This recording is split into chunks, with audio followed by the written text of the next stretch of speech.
Meus irmãos, a paz do Senhor Jesus Cristo, mais uma vez, juntos, é sempre um prazer estar com os irmãos, para meditarmos em mais uma lição da Escola Bíblica Dominical. Desta vez, estudaremos a lição de número 10 desse segundo trimestre, cuja temática é quando os pais sepultam seus filhos, lição que será aplicada agora no dia 4 de junho, domingo próximo. Amém? Quero de antemão agradecer a oportunidade que sempre me é concedida, a Superintendência de Escola Bíblica Dominical, também o nosso pastor presidente, que Deus continue lhes abençoando no ofício ao qual Deus separou para vocês. Amém? Louvo a Deus por cada professor, cada irmão que tem se aplicado no desenvolvimento e aperfeiçoamento das aulas, tá ok? Bom, que o Espírito Santo de Deus possa nos conduzir nessa aula, tanto aqui online, como também nos conduzir na aula presencial. É uma temática, de certo modo,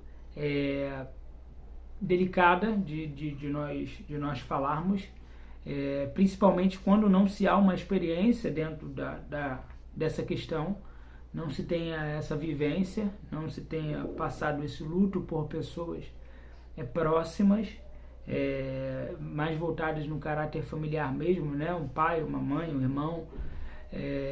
Eu sei que é uma temática que, para quem já vivenciou, talvez seja um quanto delicado, e ao mesmo tempo, para quem não vivenciou, aplicar isso. Para quem já vivenciou também é difícil. É provável que tenha alguém na sala de aula, em alguma das respectivas aulas dos professores, que de repente já tenha passado por isso, ou esteja passando por isso. E aí, para você tocar nesse assunto, realmente é um pouco, acredito que seja um pouco doloroso. Então, que Papai do Céu nos dê essa sensibilidade no direcionamento da aula, nas palavras, na maneira de nos posicionarmos, para que o nome de Deus seja glorificado mais uma vez através da vida de cada professor. Amém? Vitória? É isso? Vamos lá? Então, lição de número 10. Quando os pais sepultam seus filhos, texto áureo.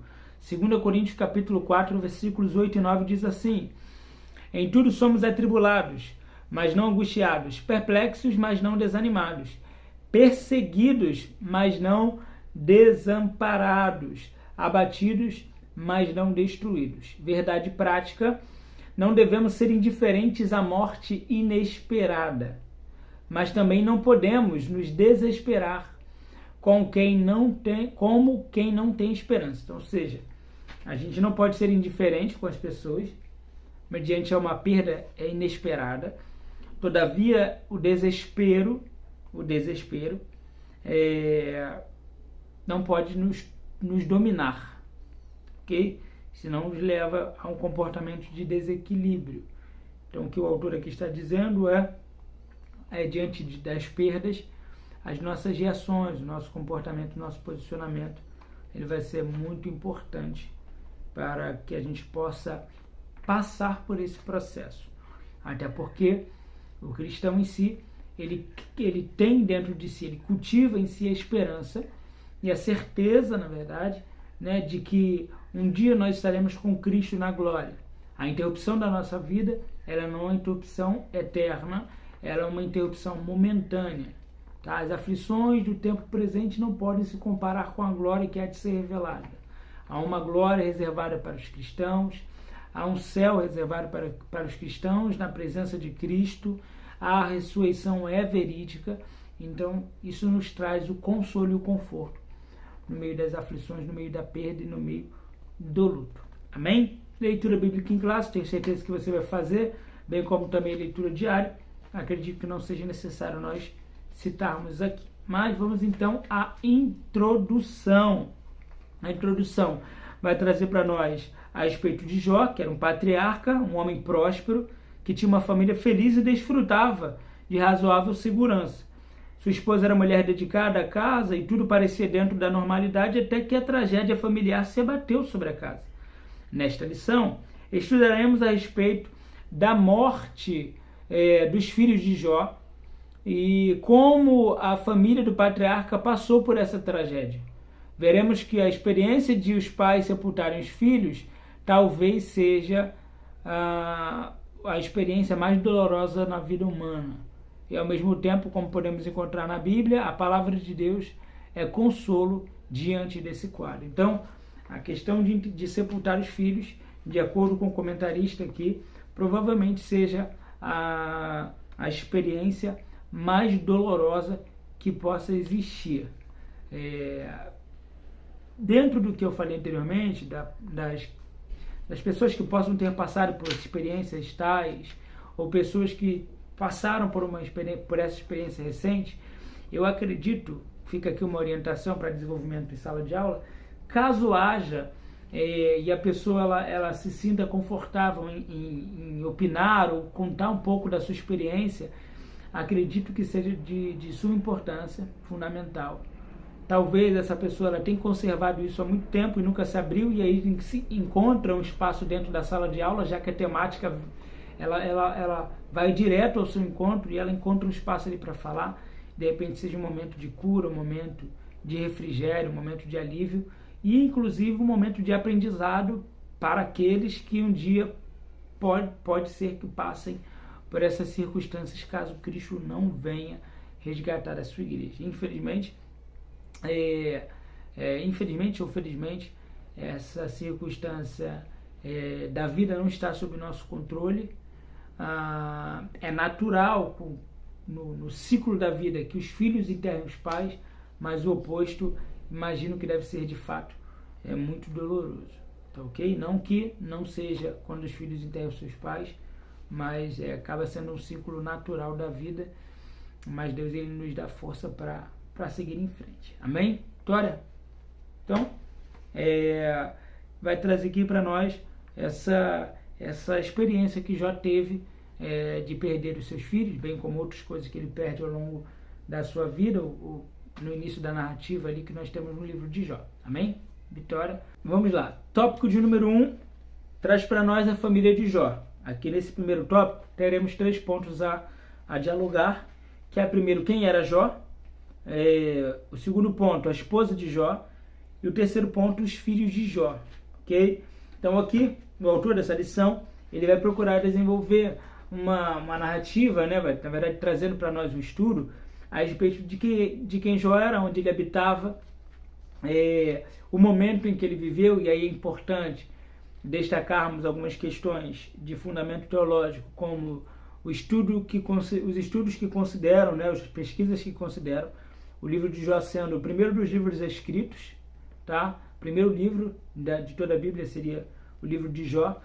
É uma história que ocorre antes de Moisés, antes mesmo de Abraão, provavelmente ali, talvez sendo contemporâneo de Abraão, tá? A história de Jó ela é verídica.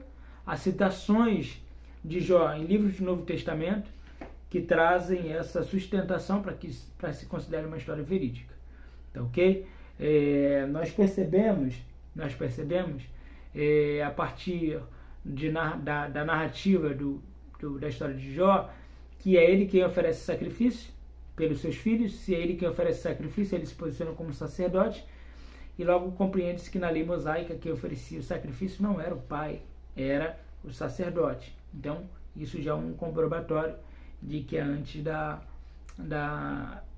do período mosaico, e as citações concernentes às regiões, né, as questões geográficas revelam ali uma proximidade à região de Ur dos Caldeus, e isso traz também essa defesa de que ele tenha sido o primeiro livro a ser escrito do Antigo Testamento. Primeiro livro do Antigo Testamento, primeiro livro da Bíblia, ok? E a história de Jó é verídica, não é uma história aleatória, não é um conto, não é uma fábula, é de fato uma história. Se é fato, tem que ser real, amém? Jó era um patriarca. Jó nasceu no norte da Arábia, na terra de Uz, e, como nós dissemos, ele viveu ali o período antes de Moisés, antes mesmo de Abraão, nos séculos 25 a 28 antes de Cristo, tá? Naquele contexto havia uma longevidade muito grande, né? Se é uma longevidade há muito tempo, vivia-se muito mais tempo. É bem verdade que textos do Antigo Testamento têm por característica a hipérbole, que é o exagero dentro das suas construções, para poder exatamente acentuar o tempo de vida, para poder mostrar que aquela pessoa viveu muito. Então, às vezes, a afirmativa de 140 anos, 300 anos, 200 anos, 400 anos, nem sempre ela é verídica. É uma proposta, é um estilo literário com a ideia de trazer que aquela pessoa ela viveu por muito tempo, mas, de acordo com o relato, 140 anos viveu Jó, ok? É bem provável que ele tenha nascido depois do dilúvio, e ele vai fazer essa defesa aqui. E aí temos o seu caráter, o caráter de Jó, né, sendo apresentado ali por Deus. No primeiro capítulo fica evidente isso, que Deus ele defende o seu caráter, apresenta realmente a vida de Jó como um homem de caráter ilibado diante de Deus. E também Jó era um homem que tinha muitas riquezas, muitas posses, era um homem de fato rico, o mais rico daquele contexto do Oriente. Então Jó era um homem muito rico, um homem temente a Deus, um homem que tinha uma família patriarcal, né? Era o homem, a mulher e a sua prole, e era um homem que temia o Senhor, um homem que era íntegro diante do Senhor, que oferecia sacrifícios ao Senhor, ok? Então a primeira informação que fala a respeito de Jó. A segunda informação vai trazer para nós a respeito da esposa de Jó, tá ok? E aqui é um contexto problemático, tá? Na verdade, há uma interpretação problemática em cima da esposa de Jó, tá ok? Por quê? Nós já percebemos que há várias opiniões concernentes à esposa de Jó, por conta da declaração dela concernente ao estado de Jó: amaldiçoa o teu Deus e morre. E depois, quando Jó ele vai trazer uma reprimenda a ela, ele vai dizer: como falas uma louca mulher. Então, dentro das opiniões, nós temos uma das opiniões que afirma que a mulher de Jó é como se fosse a segunda Eva, que vai tentar o seu marido para destruição, tá? Opiniões, não são afirmativas. O texto é muito breve e as informações a respeito desse texto são muito limitadas, não há muito que se alcançar, ok? Então, acredita-se opiniões de que ela tenha sido uma segunda Eva e aí tentou o seu marido para destruição, tratou ele, né? Outra questão seria que ela trata Jó com escárnio, com desdém, e aí acaba aprofundando mais ainda o sofrimento dele. Aqueles que acreditam que dentro da tortura, dentro do sofrimento que essa mulher está vivendo diante da perda dos filhos, ela perde todo o significado da vida. Perdeu os filhos, que eram a base da vida dela, né? Não sei se colocar a base, mas o significado da vida de uma mãe são os seus filhos. E agora ela perde esse filho, não perde um, perde todos os filhos de uma vez só. Imagina a dor daquela mulher. E aí ela possa estar se justificando aquela perda, culpando Jó.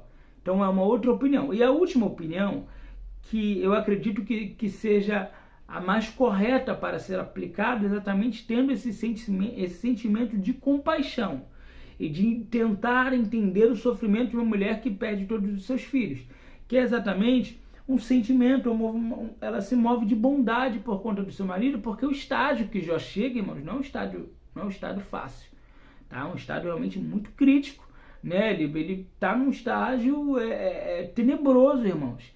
Perde os bois e os jumentos, perde os empregados, perde as ovelhas e os pastores, perde os camelos e os servos, e depois, por fim, perde os filhos e as filhas. Imagina o estágio que Jó chega. Estado absurdamente no fundo do poço.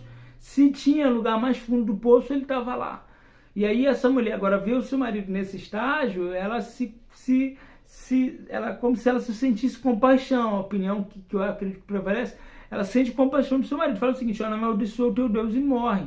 Ou seja, se afasta desse Deus para que você possa morrer e não sofrer quando você está sofrendo. Até porque a lepra já tinha tomado conta dele, as chagas já tinham tomado conta dele, na verdade, né? O corpo dele já estava sofrendo também as aflições. Não bastasse perder bens, não bastasse perder riquezas, não bastasse perder os filhos, agora a sua saúde está no seu estágio mais tenebroso possível. Então é tenso. Então eu acredito que a postura dessa mulher aqui, a gente pode aplicar essas pontuações, né? Tratá-la como Eva, segunda Eva, tratar Jó com desdém, que aprofunda o sofrimento dele, tratar Jó, né, com tortura, porque acredita que tudo que está acontecendo é culpa dele, mas a ideia da compaixão dessa mulher aqui precisa ser levada em consideração também como uma opinião, e eu acredito que é a opinião mais relevante. Até porque é essa mesma mulher que está no final da vida com Jó. Essa mesma mulher que vai gerar novos filhos de Jó. Essa mesma mulher que vai apresentar para nós, embora não seja citada, mas ela está presente em todo o sofrimento com ele. Então é difícil a gente fazer uma afirmativa, mas eu acredito que a gente precisa considerar esse ponto como uma mulher que se move de compaixão para fazer essa declaração. Irmãos, a situação de Jó é a situação dela. Não é Jó apenas que perde os filhos, ela perde os filhos. Não é Jó apenas que perde os bens, ela perde os bens. Então essa ideia da sensibilidade para com essa mulher, né, de um momento talvez ali, de uma tensão tão grande que ela expressa-se assim, mas o limite emocional, o seu emocional está abalado, profundamente abalado. Então a gente precisa olhar para essa mulher também com um olhar sensível, tá? Olhar com o olhar de Cristo, olhar com o olhar de Cristo, que é o olhar sensível. Por exemplo, Lucas capítulo 7, Jesus ele se encontra, né, no momento que ele está entrando na cidade, está saindo a viúva de Naim com seu filho morto. E Jesus se move de íntima compaixão para com aquela mulher, ou seja, ele sente no seu ser as dores, a provação, as lágrimas, o choro, a aflição daquela mulher. Ele se moveu de íntima compaixão, se colocou no lugar dela e sentiu a dor daquela mulher. Então nós precisamos olhar para Jó com olhar de misericórdia, de compaixão, sim, mas precisamos olhar também para a sua mulher. Então isso é importante, ok? Então nós temos aí essa aplicação. O autor até vai dizer que o desespero afetou a fé dela, a ponto de levar a declarar para o seu marido: amaldiçoa o seu Deus e morre. Bom, o desespero pode sim ter afetado a sua fé, como também pode não. Na verdade é uma questão muito mais emocional do que uma questão de fé, né? Uma questão dela, nessa opinião, de uma questão passional, uma questão realmente de um sentimento de piedade por conta do seu marido, sentimento de compaixão para o seu marido, de não querer vê-lo assim e desejar aquilo, mas ele traz aqui para nós essas ideias que podem ser aplicadas. Amém? Vitória? Então esse é o ponto. E aí, por fim, os filhos de Jó, tá? Que tinham um modo de vida dentro dos relatos que tem. É um relato breve, tá? Na verdade, o livro de Jó ele não se detém especificamente nesses relatos, mas no fato de Jó ter vivido isso, tá? Se há uma pergunta que existe no livro de Jó que requer respostas, é por que o justo sofre? Porque Jó era um homem justo. Sendo um homem justo, por que ele sofreu tudo isso? É uma resposta que o livro ele vai nos apresentar, ok? Então nós temos aí agora os filhos de Jó, que viviam de uma maneira tranquila, desfrutavam das suas festas, faziam os seus banquetes. Então nós entendemos aí que eles viviam uma vida absolutamente tranquila ali, né?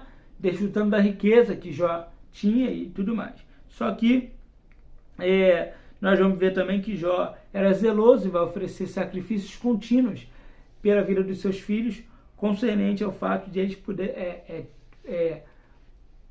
poderem ter executado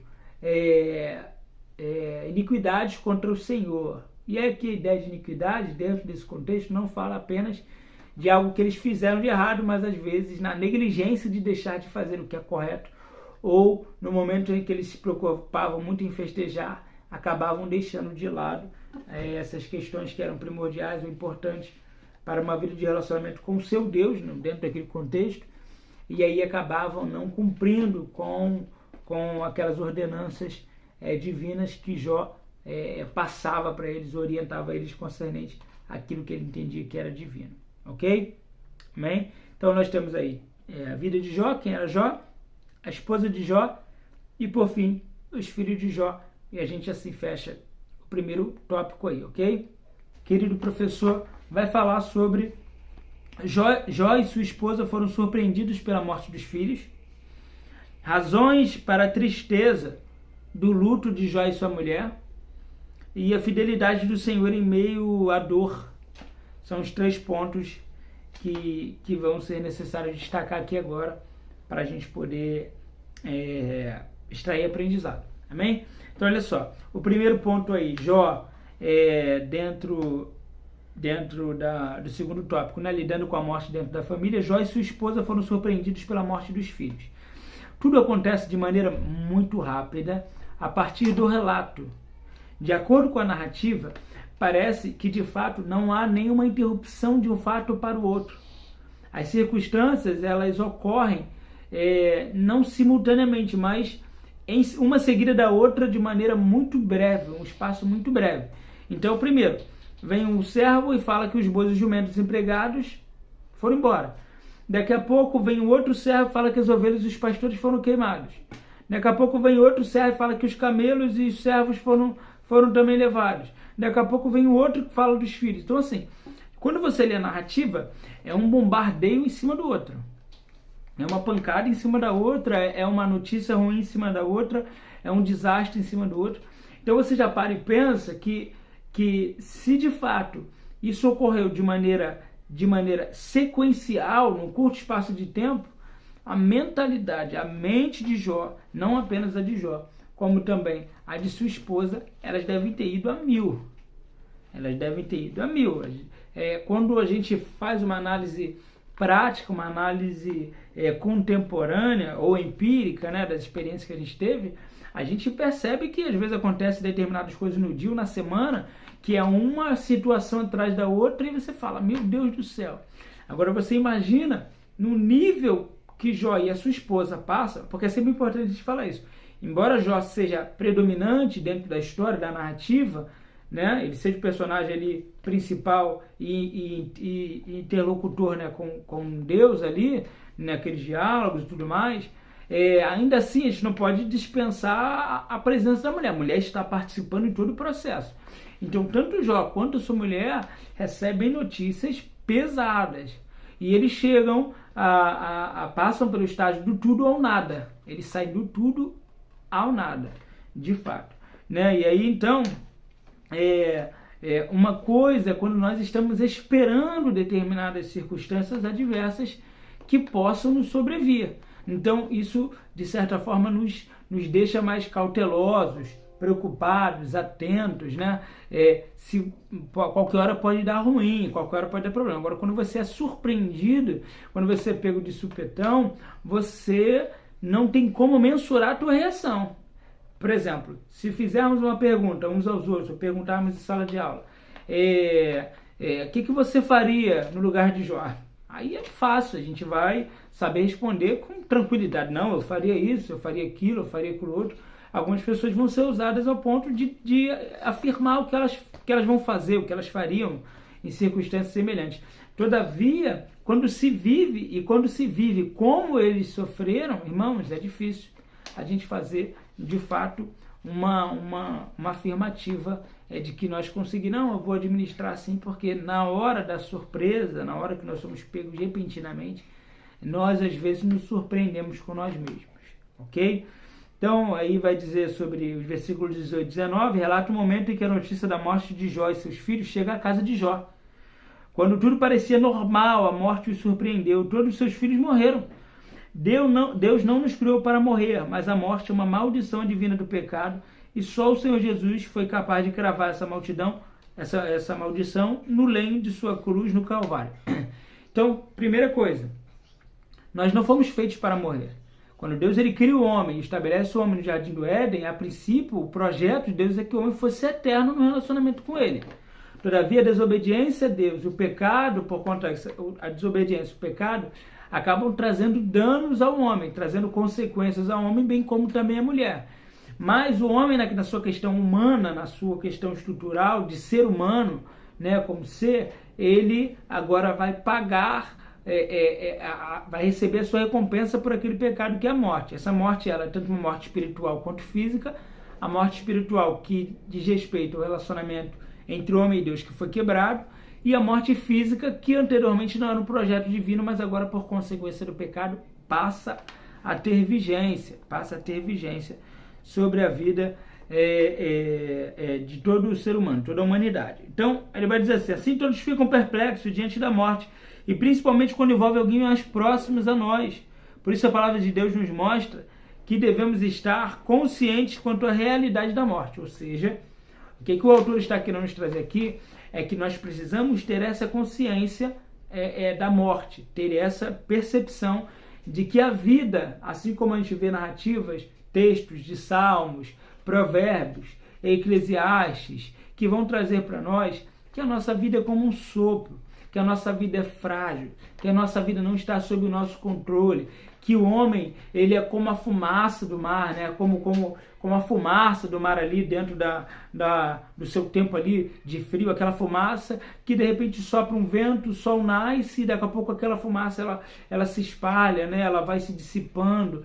O ser humano é isso, ele é como a erva, né? que você vê e daqui a pouco ela se murcha. Então a fragilidade da vida precisa estar na consciência do cristão. Nós estamos aqui, nós desfrutamos do que temos, tudo que nós temos é Deus que nos proporcionou, mas a morte passou a fazer parte da nossa vida. Quando você passa a considerar isso, a gente naturalmente tende a reagir melhor diante de determinadas circunstâncias. Agora, quando você resiste a aceitar determinadas circunstâncias, nós também temos mais dificuldade de lidar com essa situação. Você não pode ir para uma missão, para uma guerra, para um projeto em que você pensa, a única opção que tenho é vencer. Não, você vai ter perdas. Ainda que a vitória chegue, ainda que o objetivo seja alcançado, as perdas fazem parte do processo. Então, a conscientização de que a morte é um fato na vida de qualquer ser humano. E isso não anula também o ser humano que serve a Deus, que é o cristão. Amém? Sendo assim, nós compreendemos também que o nosso Senhor, ele nos proporcionará uma vida eterna. A partir do momento em que nós morremos, a vida não se interrompe, tá, por completo, porque Deus ainda tem um projeto futuro para todos os que nele creem, tanto para os que estão vivos, tanto para aqueles que morreram também crendo em Jesus, serão ressuscitados, né? 1 Coríntios capítulo 15, versículo 50 até o 58, né, que fala dessa ação, dessa manifestação prodigiosa de Deus, de ressuscitar os mortos e de levar para consigo, enfim. Então a gente percebe estes detalhes, amém? E aí o segundo ponto, razões para a tristeza do luto de Jó e sua mulher. De certo modo, Jó tinha uma família feliz. Ele vai dizer, nesse contexto, Satanás desafiou a fidelidade de Deus e o atacou frontalmente com a morte de seus filhos. A Bíblia não fala do sepultamento dos filhos de Jó, mas certamente ele aconteceu. É importante ressaltar que uma pedra como essa traz uma tristeza imensa, uma perda, não uma pedra, uma perda. A palavra de Deus diz que há tempo para tudo, há tempo de sorrir, há tempo de chorar. A tristeza e o choro passaram a fazer parte da família de Jó, ou seja, mais uma vez, a compreensão de que Deus estabelece as coisas dentro do seu tempo. Aqui, é claro, dentro de Eclesiastes, quando o autor ele faz essa aplicação do tempo, nós precisamos entender que ele está analisando a vida como um todo, é uma análise da vida. Ele percebe que as mesmas pessoas que um dia se alegraram, houve um determinado tempo em que aquelas pessoas estavam se entristecendo, chorando ou talvez até mesmo tendo seus dias de luto. Então a gente precisa entender que essa aplicação de Eclesiastes que Salomão faz é uma análise que ele faz da vida. Todavia, isso também não anula o governo de Deus, o direcionamento de Deus. No próprio capítulo 7, se não me engano, o próprio autor, Salomão, vai falar sobre isso no texto de Eclesiastes. Então, nós temos que ter essa compreensão de que, independente do que nos aconteça, nós temos uma vida eterna reservada com Cristo Jesus nos céus. Amém? Vitória? No terceiro ponto, do tópico 2, vai falar sobre a fidelidade do Senhor em meio à dor, né? O comportamento de Jó dentro dessa perda, né? Toda a perda, mas aí em destaque a perda de seus filhos. O comportamento de Jó é de fato surpreendente e certamente inesperado. Quando você entende como um texto narrativo, né? Você está lendo uma história, o que se esperaria naturalmente, era que Jó, ele de fato se comportasse de maneira totalmente diferente, tá? Diametralmente oposta ao comportamento dele que a gente consegue enxergar no texto bíblico. O texto vai relatar para nós que ele rasga o seu manto, raspa a sua cabeça, lança-se em terra e adora ao Senhor. Parece que a história não é real, mas é real.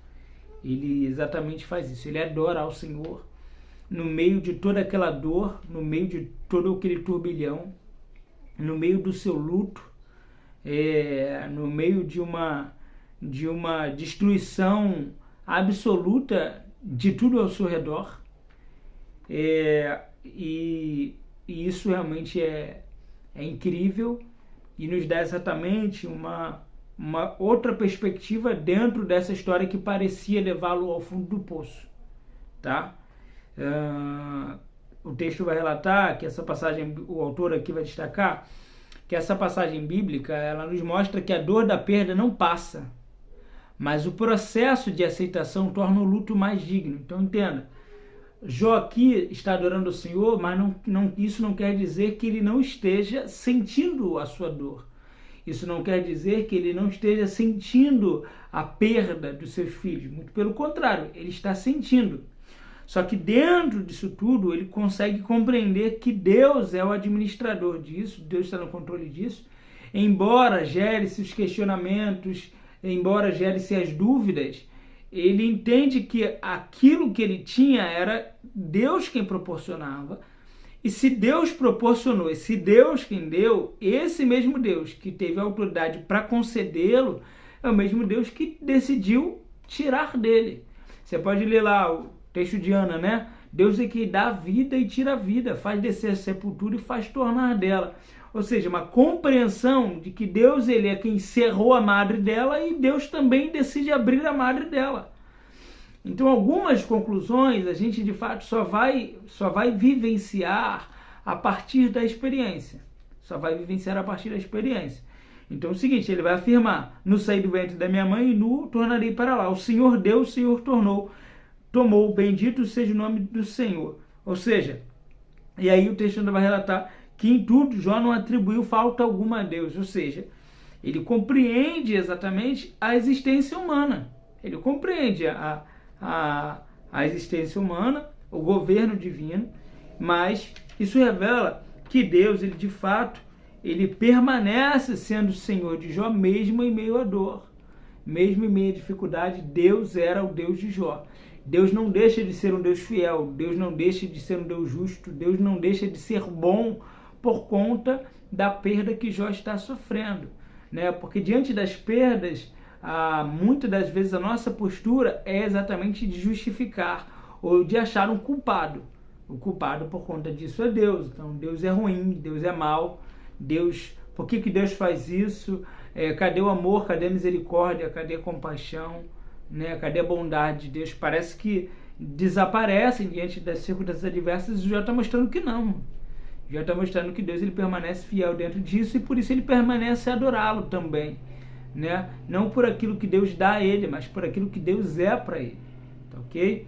É interessante dentro dessas experiências que Jó vive, porque anteriormente nós falamos sobre a mulher de Jó, que ela fala para Jó amaldiçoar o Deus dele morrer, e a gente acredita que foi uma atitude dela desequilibrada. Mas quando você vai lendo o texto, vai percebendo a narrativa, chega alguns momentos que Jó mesmo ele vai perguntar a Deus por que ele está existindo, por que Deus não o levou, por que Deus permitiu ele nascer. Será que Jó estava desequilibrado? Será que a gente não faz uma aplicação da mulher como desequilibrada, talvez numa atitude machista de considerar porque ela era mulher, ela se desequilibrou e falou aquilo? Mas Jó também faz a mesma afirmativa: Senhor, eu não deveria ter nem nascido. Ele amaldiçoou o dia do nascimento dele. Então você percebe que há os seus conflitos, há as suas dores, há as suas provações, mas mesmo assim ele reconhece que Deus ele está no controle da vida dele, e isso mostra exatamente a fidelidade de Deus, o governo de Deus sobre todas as coisas, ok? Amém? Então vamos lá, né? Os cristãos e o luto. Aí temos 3 pontos a tratar. O primeiro, não culpe a Deus. O segundo, vivendo o luto. E o terceiro, mantenha a esperança. Então aqui nós temos a respeito, não culpe a Deus. Aí vai alguns pontos aqui eu destaquei. O ser humano se desesperar e passar nos momentos de perdas inesperadas, o ser humano se desesperar e passar a blasfemar contra Deus. Ou seja, não é muito difícil disso acontecer. No momento de desespero, no momento de aflição, o ser humano acabar blasfemando contra Deus, falando contra Deus, ou seja, culpando a Deus por conta dessas questões, né? Achando suas justificativas, as justificativas para tudo aquilo é porque Deus, de fato, ele é um Deus incompreensivo, um Deus mau, um Deus injusto. São essas questões que trazem uma blasfêmia contra Deus, ok? Não é isso que aprendemos com Jó. O antigo patriarca nos ensina a viver a confiança em Deus mesmo no momento delicado da morte inesperada de um ente querido. Ou seja, ele acaba de perder nem um nem dois, mas todos os seus filhos. E ao perder todos os seus filhos, ainda assim, ele se posiciona de uma maneira diferente daquilo que esperávamos, como dissemos anteriormente. Então, o desequilíbrio, a extremidade, a exaltação e o desespero não podem tomar conta da vida do cristão no momento inesperado, tá? Numa perda inesperada. É preciso que a gente se comporte assim como Jó. E tem coisas na vida que, infelizmente, irmãos, não tem explicação. Algumas coisas a gente não vai conseguir achar explicação, a gente vai tentar, a gente vai buscar, a gente vai querer, mas há coisas que nós não vamos conseguir alcançar compreensão nessa realidade, nessa natureza. Até porque a nossa capacidade de raciocínio não vai compreender muitas coisas. E não apenas as perdas, tá? O próprio sacrifício de Cristo na cruz, a gente entende, né? A gente fala que entende o que Cristo fez por amor, foi misericórdia, foi por compaixão, foi um projeto divino. Mas quando você para poder analisar a passagem, o fato a frio, no seu âmbito natural, é algo parece que é irreal, alguém fazer o que Cristo fez. Então tem coisas que não tem como a gente compreender na sua totalidade. Então a gente precisa entender, dentro desse equilíbrio, aceitar e viver o luto, que é exatamente o segundo ponto aí que ele vai trazer, tá ok? Mas dentro dessa realidade, dessa limitação humana, haverá um dia que tudo estará patente aos nossos olhos. Haverá um dia que tudo será revelado, haverá um dia em que Cristo vai se manifestar e ele vai se encerrar com todo o sofrimento, com toda a dor. Não vai haver mais perda, não vai haver mais choro, não vai haver mais morte, não haverá mais sofrimento. Ele vai enxugar dos nossos olhos toda lágrima, ele vai trazer um tempo de restauração, um tempo de paz, e ele vai restaurar tudo em Cristo Jesus. Tudo vai ser restaurado a partir da pessoa de Cristo, tudo vai ser restaurado nele e por ele. Então tenha isso convicto em sua mente, que um dia Cristo trará tudo à tona, trará uma restauração plena, uma paz perfeita que excede todo entendimento, uma paz que o mundo não pode compreender. Deus, ele estabelecerá esse reino, esse tempo. Então, isso nos encoraja a suportar o sofrimento, tá? Isso nos encoraja a suportar as dificuldades. Falei anteriormente, as aflições do tempo presente não podem se comparar com a glória que está a se revelar para nós. O que Deus tem reservado para nós, todos os sofrimentos que nós passamos nessa terra, né? Todas as perdas, todos os momentos de dificuldade, principalmente quando nós estamos vivendo infidelidade ao Senhor, tudo que nós sofremos, tudo isso irá passar e Deus irá vir com poder e grande glória e trará para nós exatamente o consolo necessário. Bem-aventurados os que choram, né? Dentro dessas perspectivas, né? De um choro por conta do pecado, mas a gente pode também aplicar um choro concernente às questões temporais, né? O sofrimento da injustiça, né? O nosso contexto social injusto, isso nos traz indignação, dores, mas quando Cristo vier, ele vai trazer um reino de justiça para as nossas vidas. Amém? Vivendo o luto, isso aqui é importante, tá? Nós não podemos ser indiferentes ao luto. Morreu hoje, acabou, não preciso ficar em luto, eu não sofro, eu não passo por isso, isso é uma bobagem. Não é, a gente não pode se comportar dessa maneira. A gente precisa viver o luto, e isso é psicologicamente saudável, de acordo com o comentarista aqui, tá? Como seres humanos, devemos manifestar nossas emoções próprias de um momento de luto, tais como o choro, o silêncio, a compenetração.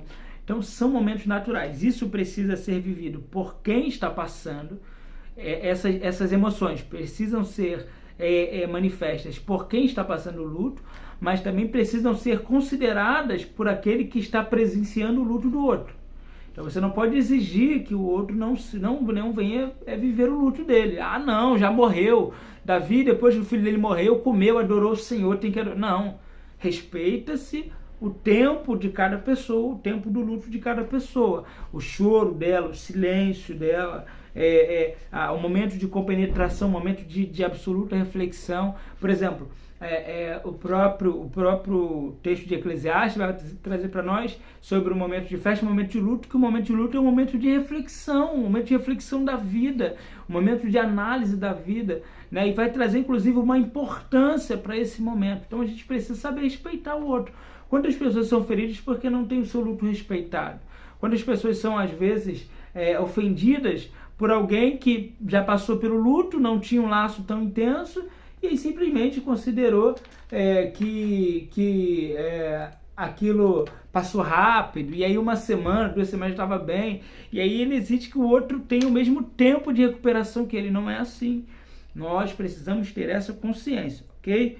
E aí ele vai mostrar aqui que Jesus ele também se compadece das aflições do próximo. Eu falei da viúva de Naim, né, quando ele sente íntima compaixão dela, diante da perda, né, do seu filho. Já havia perdido o marido, agora perde o filho. Jesus olha para ela e se move de íntima compaixão. Isso mostra que os olhos de Jesus estão patentes às nossas perdas. Ele está nos acompanhando, ele observa a nossa perda e está sempre pronto a nos atender no meio da nossa perda. Isso fica evidente também no livro de João, capítulo 11, quando vai contar para nós a história de Jó, né? Como Jesus ele se posiciona, como ele lamenta, ele se chora, se comove diante daquele quadro. Então nós precisamos ter o mesmo sentimento de Jesus, de sensibilidade para com a dor do nosso próximo. E por fim, mantenha a esperança. Mantenha a esperança. Vemos que é saudável manifestar emoções próprias do período de luto, mas também é verdade que o crente não deve se desesperar como quem não tem esperança. Foi a verdade prática que nós aplicamos lá na frente, ok? Lá anteriormente. Então precisamos entender que nós não podemos entrar num desespero, porque a nossa esperança está em Cristo. Essa vida não termina aqui. Então, o luto, ele dura em média 6 meses. Então, 6 meses dura o luto. Então, nós temos aqui um tempo que é considerado que é um tempo de luto, 6 meses. Então, o crente também não pode se permitir dominar e se enclausurar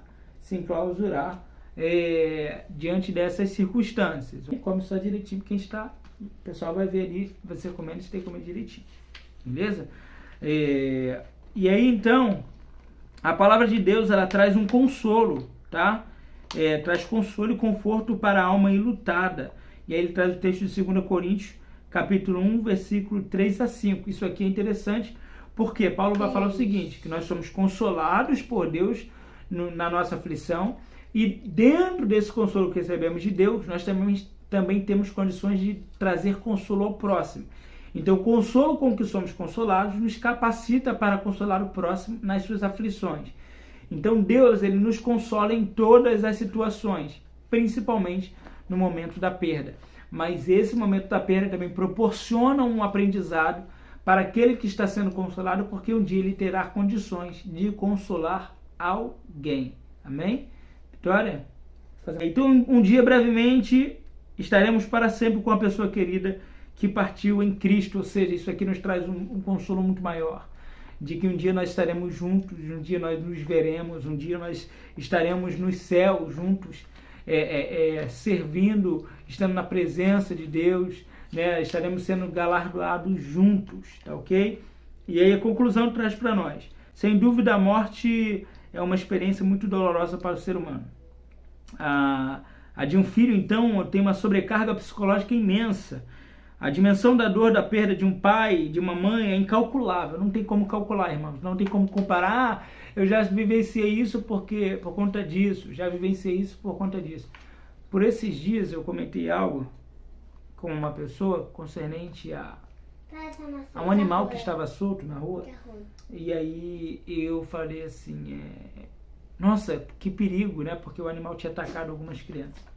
Falei, imagina se mata as crianças, né? Imagina se traz esse dano às crianças. E aí, naturalmente, nós que somos pais, eu trouxe já à mente a minha filha, né? E aí ela trouxe a menção do animal que ela tem. Ah, mas pode ser também um cachorrinho e tudo mais. Não posso desprezar a importância que ela dá ao seu animal, mas a vida humana, o ser humano, a perda do ser humano, ela é incalculável.